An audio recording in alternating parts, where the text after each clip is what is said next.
Okay, so now what's happened is we've gone through the evaluation process, we've gone through the purchase and the transaction, we've made sure they were happy, they've bought the product, everything's going so well, so good so far, and then they get into the consumption and use, whether they used it as we intended or used it as they chose to do, okay? So something's gonna happen. And what's gonna happen is we then move to the post-purchase phase.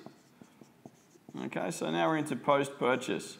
Okay, so what's happening about this point is that this is where the customer is going to make a call in their head, and it's very straightforward. Satisfied? That's what they're going to ask themselves. Are they satisfied with the product or service that they have? So they're satisfied when their expectations or their needs have been met, okay, or exceeded by the performance of the product or the perceived performance. Okay, so they thought I had a need, yep, that filled that need, it's exceeded my expectations, it's met my expectations, I'm generally pretty happy. Okay, I wanted to do something, it's done. I needed transport mobility, I bought your car, I'm now satisfied that I can travel to and from work, everything's working well so far. Or they're going to be in a position of dissatisfaction. Now remember, whether they used it the right way or not doesn't matter. They're talking about are they now satisfied or dissatisfied with their purchase. Okay, and the dissatisfaction occurs when their perceived promise that you made for your product has not lived up to the expectations. Okay, it's fallen short. It hasn't done what they expected it to do. It might not have worked, it might have broken, it might not have actually fulfilled the need, whatever it happened to be. They get to the end of your meal and they're still hungry, okay, so they still need more. That itch has not been scratched and they really feel that they haven't been met on their product. Now, what's going to happen is that if they get to that point, they start moving into a bit of cognitive dissonance. They're not really happy. They start moving into post-purchase regret. Oh man, I spent $400 and all I got was this, or I spent all this money and really I didn't get what I thought I was going to, and they start to question the validity. They start to question all these things they went through. They question your service promise. They question whether that was the right thing for them. They go through that process where they're pretty unsatisfied and pretty unhappy. And right there, that's going to start to lead into them thinking about, whether they consider you for their next purchase, okay? Because at that stage, they're going, well, I bought them last time and it didn't do what I needed to, so I'm probably not going to use that company again in the future. All right? So how they feel right then and there significantly influences whether they become your repeat customer or not. Okay, did they get buyer's remorse the next day and go, man, I've paid too much for not enough? Or were they pretty satisfied with what was going on? Okay, so that cognitive or that mental dissonance occurs when they feel that sort of, post-purchase psychological tension.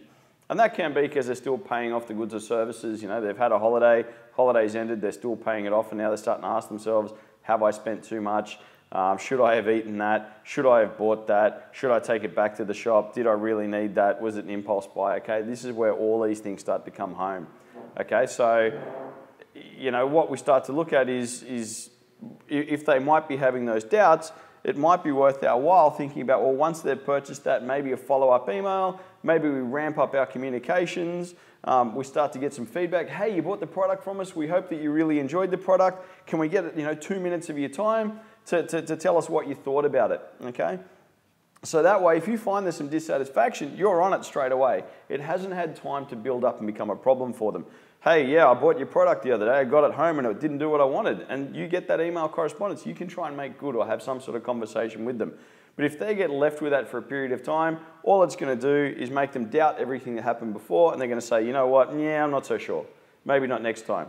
Or they're really enjoying the product and you coming along saying, hey, I hope you enjoyed the product. Is everything's okay? Let us know. And they might go, yeah, I'm really enjoying this product. And you might be able to then sell them more product. Or alternatively, you're reinforcing that their decisions were correct decisions.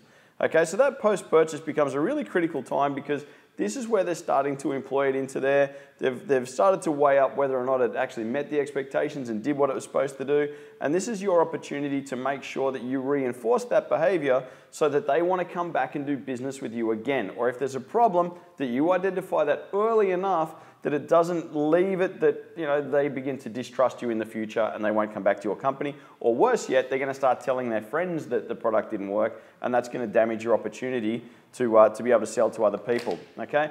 Things do go wrong, things will go wrong, but if you get into it early, most of the time you can salvage a lot of the goodwill and maybe help them come up with that. Maybe you're telling them how to consume and use it. Hey, you just bought our brand new whatever. Our tips are if you're going to use that successfully, try it this way. whatever it happens to be. So think about what's going to happen once they've used it and what's going to be going through their headspace and how quickly you can get in there and get at them and start to create that dialogue, okay? Because that's what we're trying to do. We're trying to shape a behavior. Cool, that's how that goes on post-purchase.